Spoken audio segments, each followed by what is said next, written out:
Ladies and gentlemen, I'm delighted to have this opportunity to take the place of Professor Belghiti to talk to you about post-resectional liver failure. In this situation, we are referring to resection of liver.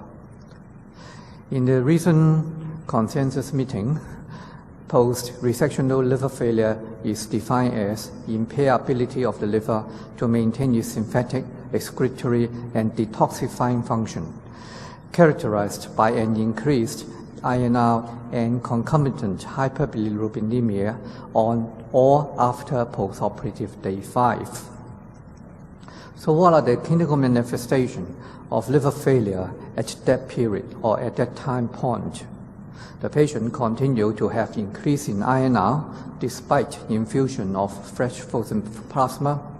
His platelet count continued to decrease. His serum bilirubin continued to escalate, and his blood ammonia is elevated. Clinically, his conscious state is impaired, and his abdomen may be distended with ascites, or there may be a leakage of fluid through the abdominal wall, or wound, or drain. And he may have also peripheral edema. We are unable to feed the patient because the patient got delayed gastric emptying and ileus. Not infrequently, fever is present, and this signifies the patient may have ongoing infection or appearance of infection. Infection will have an important effect on the outcome of liver failure because it produces a vicious circle and the patient eventually lapses into multi-organ failure and die. So this is a devastating condition, and of course we can predict the condition. All right, if the patient had all the clinical manifestations I just mentioned. So by post-op day 3 or 5, and if the serum bilirubin is more than 50 micromole per liter and the prothrombin time is less than 50, Professor Belghiti predicts that the patient will have a high chance of mortality, and the odds ratio is 12.7 on post-op day 3 or odds ratio of 29.4 on post-operative day 5. So these are very predictive, of course. This is something that we do not want to see. And can we predict the condition much earlier and intervene so that the patient would not lapse into liver failure and mortality? Actually, if you observe the patient closely and carefully after any hepatectomy, you may observe that the patient may have the following clinical signs. And if these signs continue to deteriorate, you can predict very well that the patient is not going to do well. Immediately after the operation, the pH may be acidic, and the negative base excess is extraordinary, for example, down to minus 13 or even 18.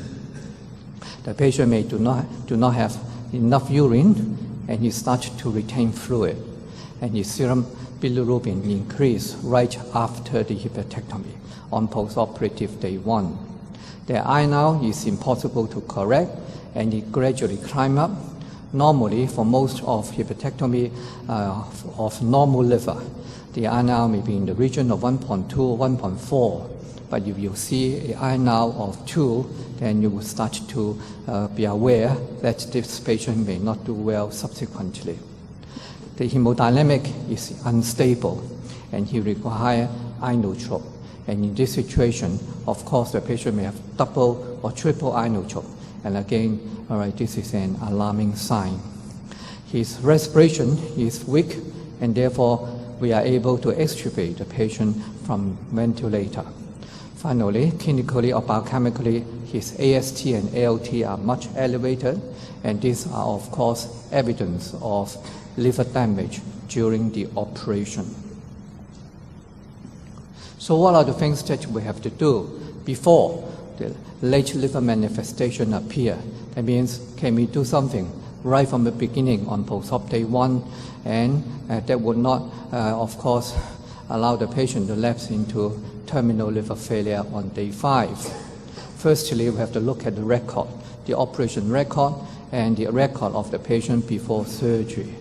The surgeon himself is not a very appropriate person to review the record himself. because he's usually biased and he's usually defensive. So we need to have another person or surgeon or senior to go over the record